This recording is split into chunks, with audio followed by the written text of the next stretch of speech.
Hello and welcome. Here are the stories trending on NTA International this hour. I am Joyce Umetu.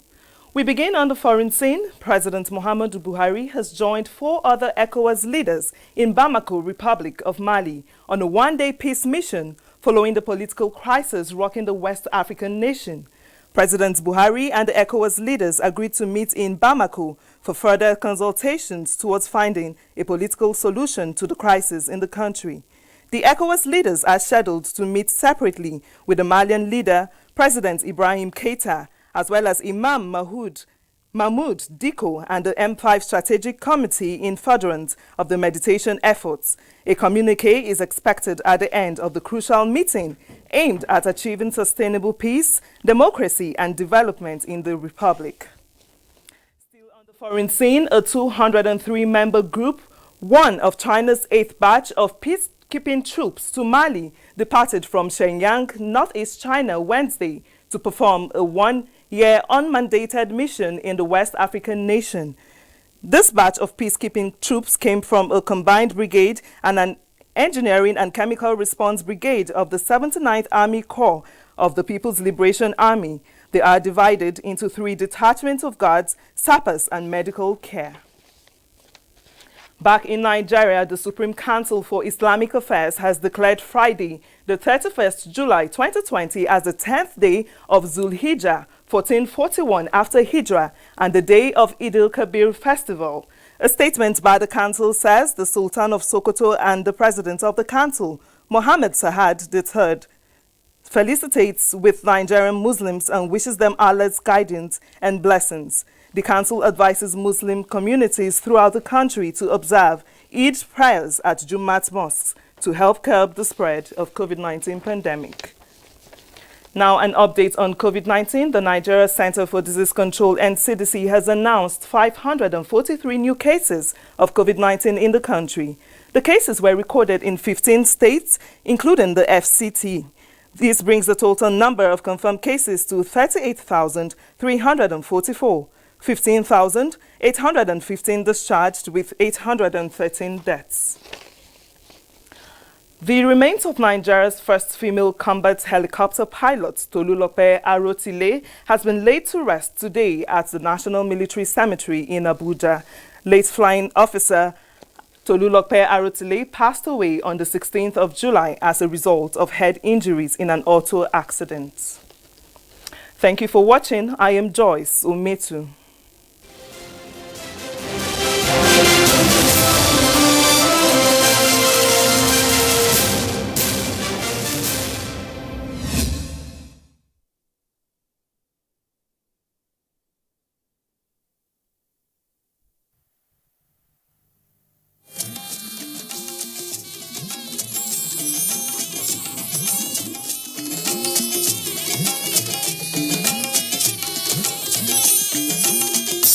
This is the network service of the NTA.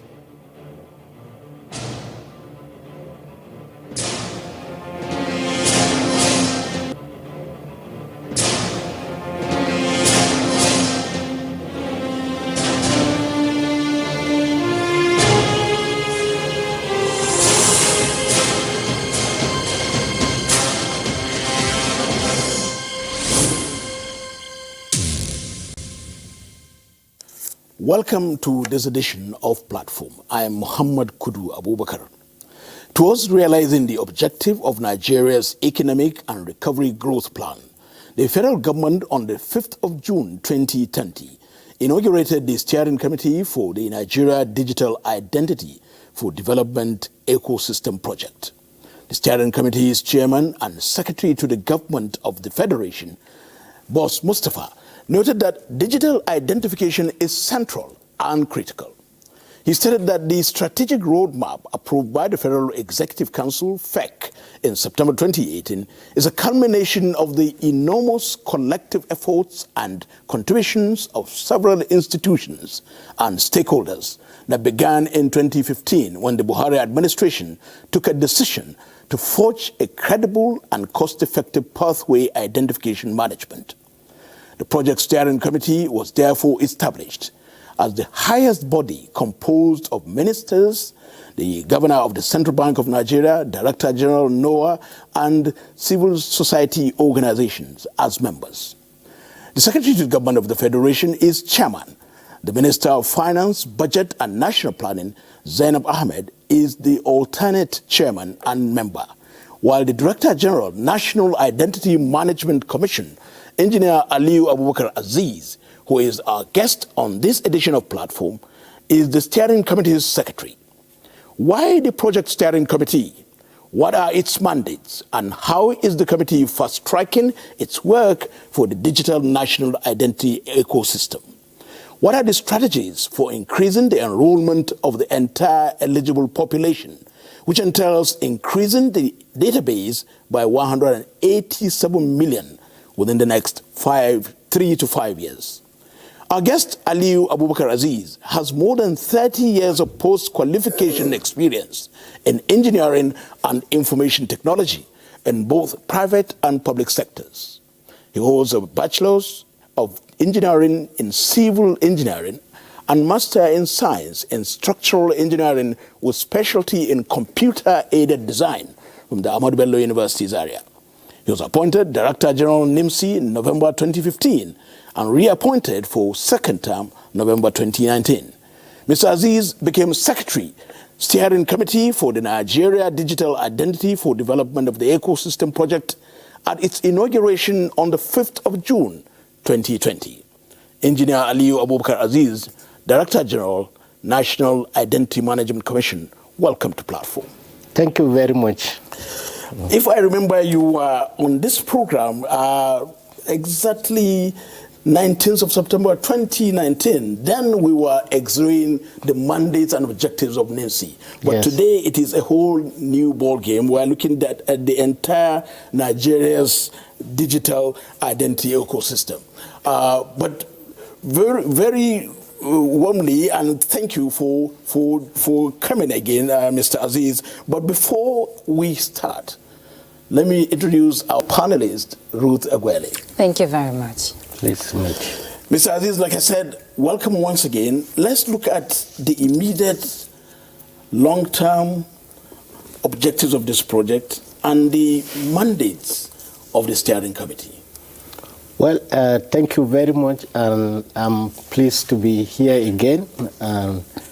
And that, as you rightly says, the steering committee is to, just like the word says, that it is to steer the ship. And the ship, as you recall, is to enroll or register everybody in Nigeria and issue them with a unique national identification number. So we have in the committee ministers and also the SGF in the presidency to take charge of that committee. So their role is to ensure that in 3 to 5 years, we should be able to enroll about 187 million Nigerians and give them unique NINs. Right now, we have 41.6 million unique NINs in our database. Why 187? Why not 200 million that we are told are the estimated population of Nigeria? Yeah, as the roadmap was prepared in June 2017, as 2016 specifically, that is when it was we started development. At that time, that was the estimated population of Nigeria. But as we all know, that we grow almost every year by close to 7 million newborn babies. So, and we believe that the number will increase. But by the time that we have reached that point, we'll be sure that having an ecosystem by nature is a sustainable system. And therefore, everybody in the soil of Nigeria at the end of the 3 to 5 years must have a digital identity. So let's go to the strategies now. Yes, sir. Well, the strategy, first of all, is to review strengthen the legal framework. As you know, we have many agencies, many laws that have been set up at different times. So therefore, there is a need to harmonize those laws. So part of the steering committee's job is to form a legal working group, which they have already formed, and they have started working on harmonizing all the laws. But first of all, they started with the data protection law. So before the end of the year, they intend to have the data protection law in place, and then go ahead to check all the other agencies where they have any form of identification in their own laws. And we have more than 20 agencies that have these laws, so we need to harmonize them. That is the second function of the steering committee. Okay, and from what you said about the 41.6 citizens who are enrolled, that's about 5.2 million per annum. Yes. Now, from your assessment, would you say we are on track as a nation if we're talking national development with that number? Are we on track? Well, looking at the roadmap. Yeah, well, we were not on track. That is why we came up with this strategic roadmap, because if we were annually rolling 5.2, then actually it would take many years. I don't want to call the years before we complete the existing population. And by the time that we complete that, because we are also growing, then we will have had similar number that you need to enroll. So that is why we came up with the strategic roadmap. And simply the strategic roadmap means that all government agencies that are capturing data and all private sector people that have known how to do this.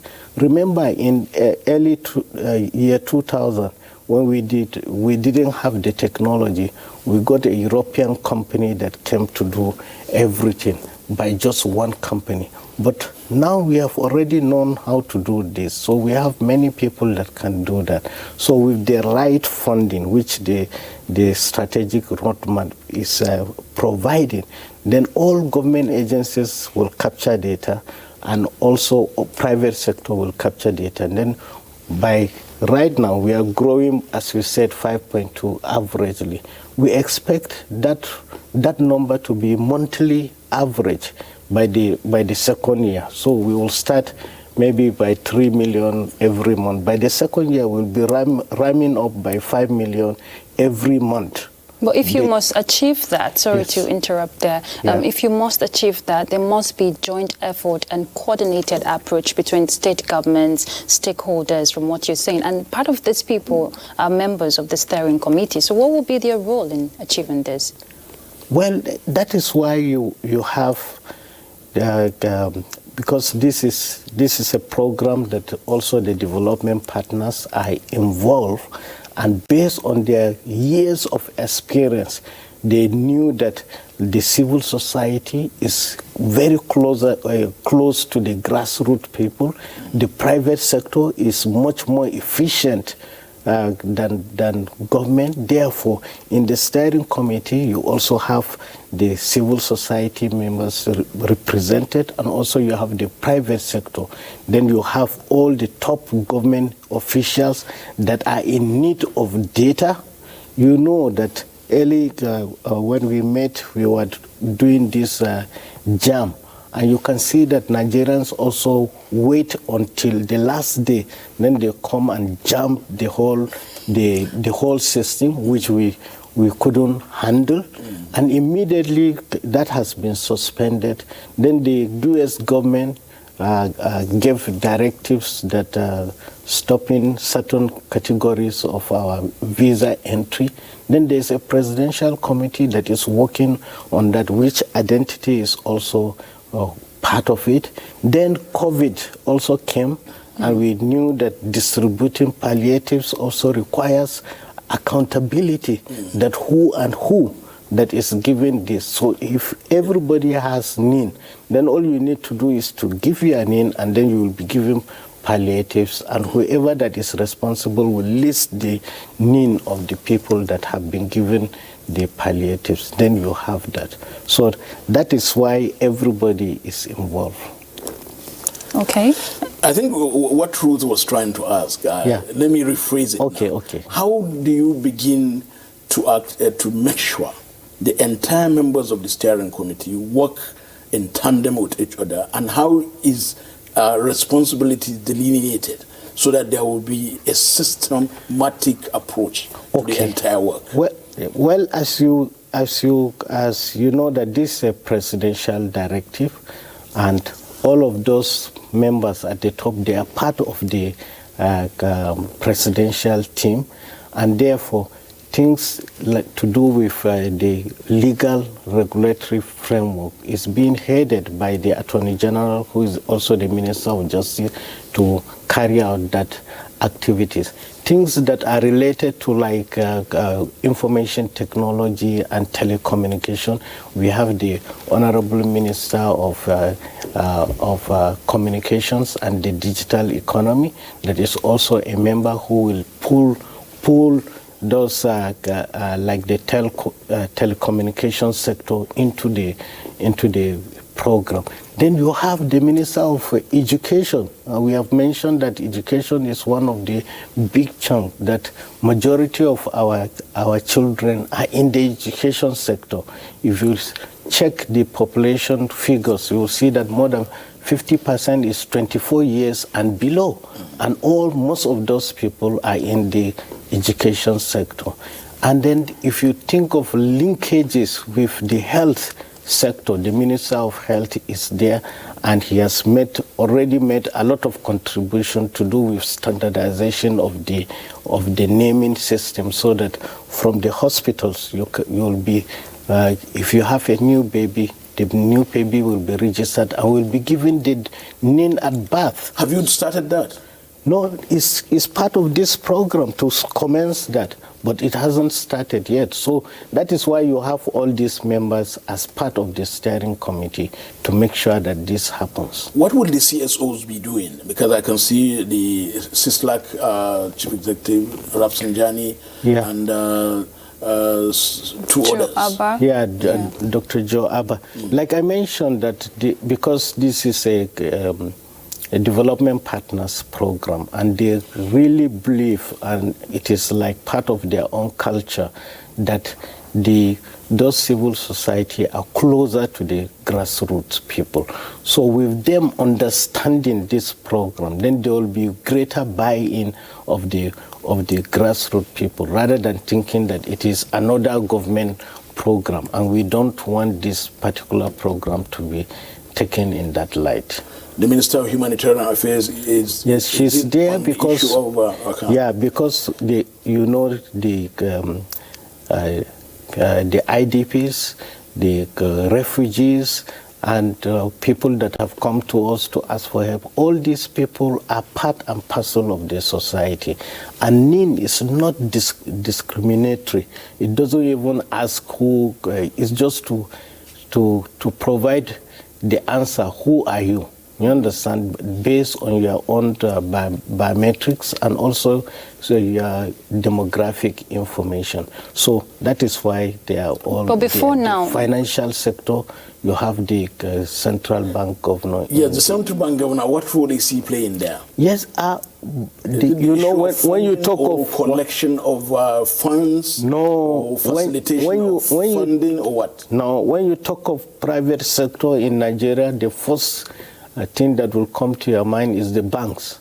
So, and if the banks are not utilizing this national identification number, then you will think that the private sector are not interested. And since 2016, the central bank governor have been playing a great role to make sure that the banks accept the NIN, and then he also pushes harmonization between the BVN records and NIMSI, and right now we have done close to 15 million, and it is still continue. So that is the biggest role that the central Then bank. your own role as secretary of the steering committee, you also double as the director general of NIMSI. So explain it to us.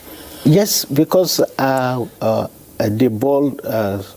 implementation, day-to-day running of NIMSI stops at my own desk. Therefore, that is why I'm a secretary of this higher body, to now relate between the project implementation unit, which will be in NIMSI, with the steering committee, to give them updates and also seek for approval, and also send memos that will require strategic moves, like if we want to move to the education sector, and we have found out that these JAM candidates, we found a particular way to deal with JAM candidates, working with the JAM, then we'll take it to the steering committee to approve those kind of strategies that we should implement. And talking about the strategies, the duration from what you're saying is 3 to 5 years. Yes. And in achieving that, from the whole coordination the steering committee is trying to make, step by step, what will be the breakdown? What will be the first point of action in actualizing this? Because you also mentioned earlier from your opening remarks that the time frame may not be enough before we go to the second step. Okay, so you know that this is an ongoing project, rather than some other projects whereby you go and start from scratch. That is why we are saying that it is ongoing. While it is ongoing, then we also have steps. First of all, we need the project to be effective itself. You remember the Federal Executive approved it in September 2018. Then we got the World Bank board also to approve it this February. Then we now entered into implementation. So we need the project itself to be effective, which involves so much work with Ministry of Finance and the World Bank, the other development partners, EIB and also AFD. So that is really the very, very first thing.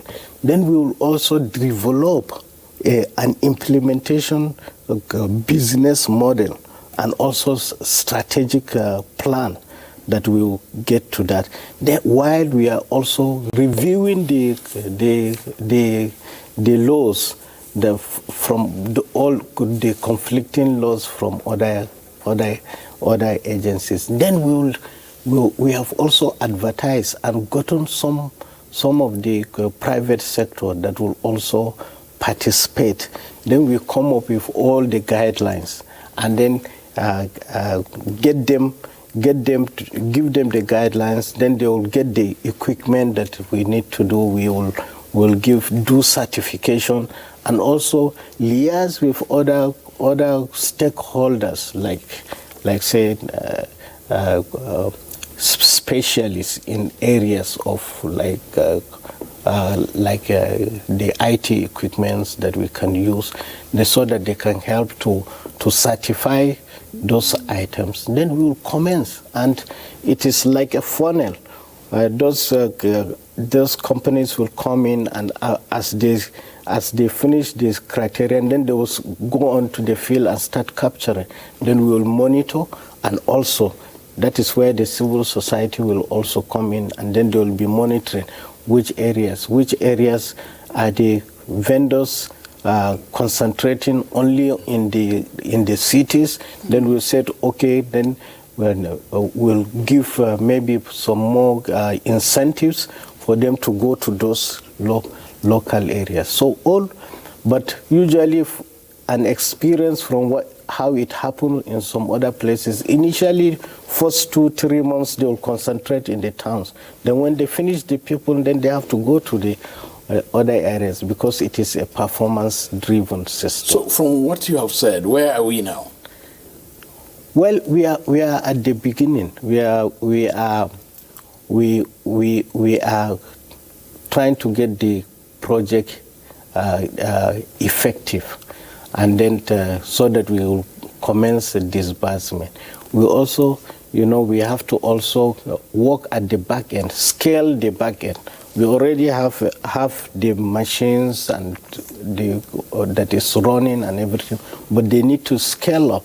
What we have is capable of doing 100 million, but we will not wait until we reach 100 million to expand it to the 200 million. So all these things are work in progress. So we are focusing to commence the enrollment. Until when we commence the enrollment, then the general public will not understand all what we have been doing now. But there are many strategies that are going on.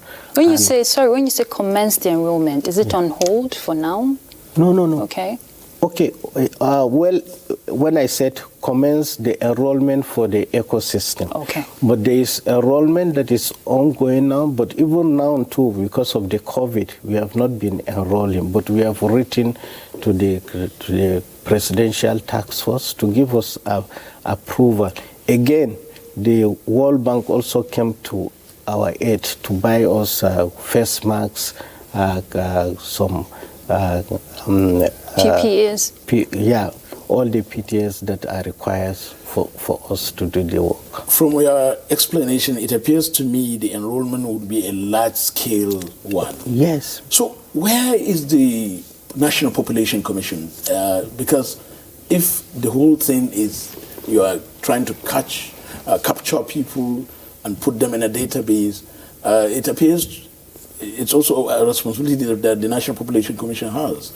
Are you at some point collaborating, or or by the time you capture, you give them the data, or what? No. So there is a lot of distinction between what NIMC does and what Population Commission does.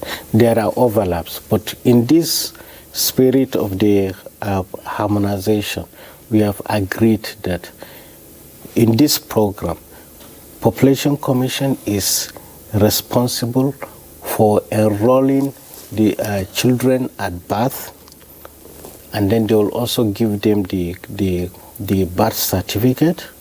If they want, they can also enroll adults also and send to the back end. Then they can also register death. You understand, in this particular program.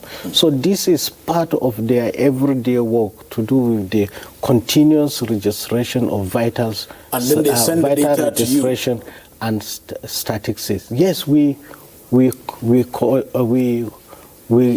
have linkage, not necessarily to send the data. They will only send the data that is important. Mind you, after this backlog, when the system is moving, that at birth, a child in the hospital is born, NPOPC is responsible for that child to be registered and be given a birth certificate. And from that hospital, electronically, that information will be sent to NIMC, and then NIMC will generate the national identification number using the information of the child and also the parent or the guardian if the parent doesn't have, if the child doesn't have parent. We do that and send back electronically, so the child at birth will have NIN, and therefore that issue of this backlog of registration will not even come. We are doing all this because we have not done it for the past 60 years. So that is why we want to now do this backlog of enrollment in 3 to 5 years and resolve the problem. Then mind you, every 10 years again, Population Commission does census, which is not only individual people, but also other things, like say your houses, your animals, your trees, and everything else. So that is their own job. Okay. So, and it is related. You mentioned earlier that you want to propose to the PTF to allow commencement of enrollment. Yes. Of course, we know that the COVID has altered the way things are being done. It's true. And we have a backlog of people who are yet to enroll for NIN. Yes. So are you looking at a digital approach? I know the Ministry of Communications and Digital Economy is part of the steering committee. Yes. Whereby people can actually just go online and get their registration done instead of going to queue up. Yeah. If you go online and make a registration, you understand, you are just doing part of the registration. It's never going to be a complete registration. In the Western world, because they have very good birth registration and also other informations that are linked, then you can do that confidently. Like in UK, if I have your name, your surname, your date of birth, and your postcode, then 95% I can locate who you are. But here we don't have the good digital birth register. We also have not been even using the postcodes that we have on our business card. Even mine doesn't have, but I promise that after this set of cards finishes, I will put the postcode of my area in my business card. So we need to use that. It is also part of the ecosystem. Explain to us, what will that postcode be doing?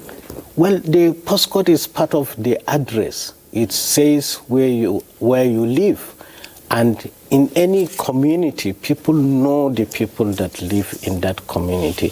But if we don't have proper street names and then proper house numbering and then utilize a postcode, again, Postal Office is also working on to get a digital postcode for us. So it's all part of identification, as I'm saying. And when in an ecosystem, you have to talk about everything. It's not only the person identity, but our focus is on the person identity. So the centers that if you have something, you can start with that digital ID, but you still need the biometrics of the person. Which needs to be done. This biometrics is our standard is 442, and then the face, and in future with the iris also. That is the one that you need someone to supervise you to get that information. And our young guys, like in Lagos, some of the firms have come up with an app like Uber, that you can also, when we start the ecosystem, you can see the enrollment officers, mobile enrollment officers, like a Uber car, and then you can call them to come and do that enrollment for you. So the enrollment is two types: demographic information, which you can do online. Even now too, we have a portal whereby you can put in your information and print a 2D barcode that you can then print and bring to our office. When you bring that to the office, they will use a barcode scanner and scan that information. You see, then you have reduced the manual work of entering the data. If that can be done, I remember INEC captured similar, if you like, information of prospective registered voters. Yes. Is INEC at some point going to give you that data, or are you starting afresh, or INEC's data is not reliable? Well, as I said, that so far, based on what we had, that is only the BVN data that is close to the standards of NIMSI. And also because you have mentioned before the rate at which we have been enrolling is slow, because we want it to be unique. We don't want anything that you can do and then redo it again. So that is why it is slow. So INEC data, we have commenced harmonization. They have given us some test data. We tested them and sent back to them, and then we are waiting for the real harmonization to commence. But you know, INEC is always busy. Every year they have elections that they do, so we don't want to disturb them. We think that if we do this ecosystem, then you can recapture the data of every person, and then you can obviate doing that with INEC, but we are doing that with the banks. Are you envisaging a situation whereby when you finish, INEC may not have to go all over and start registering people? All they need to do is to get data from your database. No, they don't even need to get the data. All what you need to do is that even the citizen too will say that this is my NIN. If you have NIN, you just come with your NIN and do the election. So is in their law now they have to do a voters register, and then they will register you, and then the process of registration exactly is the same with the process of registration for passport, the same process with that of driver's license, and the same with that of the NIMSI. So in this ecosystem, all of us agreed that let us do one registration, and then all these other agencies will utilize the information. Okay, and if we're looking at rights of every individual, ensuring that everybody gets enrolled and have a NIN, people in the grassroots, some of this technology we can only find in the urban centers. Now, from what you stated earlier, part of the steering committee for the CSOs, it's to reach out to the grassroots. Exactly. But that will require a lot of information, that will require a lot of funding, because you have to provide some of these equipment. And also, you mentioned the humanitarian aspect to reach out to IDP camps. Now, some of those remote places, if we have to capture the vision of having everybody enrolled, it's a huge task. It is. So, what is NIMSIN looking at? Well, part of this part of the funding that we have also has this grassroots communication. That is why we have the DGNOA is also part of this steering committee. That is his role, to find a way of not only reaching the people in the grassroots, but also talking to them in their own language and also in their own culture, because that is their own strength. So, and apart from that, also showing people the technology is also simple. It's just like telephone now. You don't need to tell the person in the grassroots how to use telephone. You mean the mobile phone? Yes, the mobile phone. You understand? It's the same thing that the equipments too have been simplified. You have a mobile kit that people will go with that looks friendly and it can be used.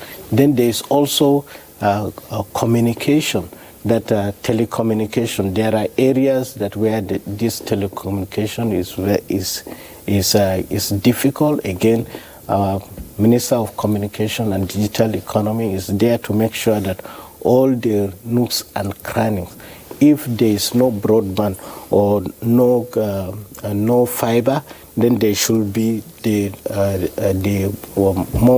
network mobile operators bandwidth that can throw in the data, or we put a VSAT in those locations to make sure that digitally we are really connected. Reaching those in the grassroots, what of those who have a nomadic way of life? The Fulanis, for example, the fishermen who move from one location to the other. How are you going to capture their data? Yeah, when I mentioned that we will have fixed centers and also mobile. So the mobile enrollment will always go to will follow the people wherever they are, and make sure that they are enrolled, because it's very important. Just in future, just the way that even policemen will be asking you for your identity, and they will ask you for your NIN, and they will be able to verify that NIN wherever they are. So we are like many agencies, but it's one government, and that one government that we want to achieve. You know, the NOA, from what you're saying, that is their role as part of the steering committee, Yes. to educate the people. Yes. But there is still this gap of fear. You know, people are scared to let out their information in terms of security. I know you mentioned the law will come out before the end of the year, but security, this cybercrime that go on, how will someone ensure that the protection of their data is in check? Well, that is a very important aspect, and there are two things to that. There is privacy, and also there is the cybersecurity aspect. The whole program is designed with privacy as part of the system. Like, if you can see, even our existing card does not have your name on top of the card. Yes. This is privacy by design, ab initio. And also that before NIMSI discloses your information, it requires your consent. Okay. So unless you are in the bank to ask for transaction, to do a transaction, nobody from that bank will send information. Then why would the policeman ask me what is my name? You know, the policeman too, he can ask you, because if he wants to ask who you are, and it is everywhere known that you can be asked by police to confirm who are you, and for you to prove who you are by law in Nigeria, you have to produce your national identification number, and then he can then also use his own equipment to confirm that what you have said is really correct. So there will be gadgets provided when that, if that will happen? You use existing gadgets. Nowadays, everything is an app. So if they have a smartphone, then you can use an app to carry out that. Or you yourself too, if they ask you, you can use your smartphone and show them your digital identity, which they can also scan the QR code on the system and confirm. You know, the last time you came here, we talked about the production of the card, the national identity card. Yeah. Now, someone was confused. I was having a chat with someone, and he was confused because when he goes to the bank, the cards that were produced in 2014, they tell him it's expired. Yes. Now, he's confused for the fact that if the card expired, does that mean his name is also expired? Well, you know, as you rightly say, it's the card that expired. Okay. It's not the national identification number. The national identification number is for life. You understand? Okay. It's only when person arrested, then the number will be arrested. And that number is not going to be given to any person again. And every secure document, you understand, like your passport, if you have a passport, international passport that does not have a provision for NIN? No. Okay. That does not have an expiry date, then it is a fake passport. So whoever you are, you understand, they will not issue you a traveling passport that this is your passport for life. No. They can only give you in your own association, like say something for life, but not in secure document. So every security document must have an expiry date. And for the card that we have, the expiry date right now is 5 years. And after 5 years, automatically those cryptography in the card is expired. Okay. So therefore, automatically the card expired, and you need to come and get a new one. Among the terms of reference of the steering committee is the utilization of foundational identity to access service. What does that mean? Well, as we said, right now, you know that if you go to renew your passport or international passport or get a new one, they will ask you for your national identification number. Okay? So the strategic roadmap says that if you provide that number, then they will use that number to directly check our system. That is utilization of the national identification number.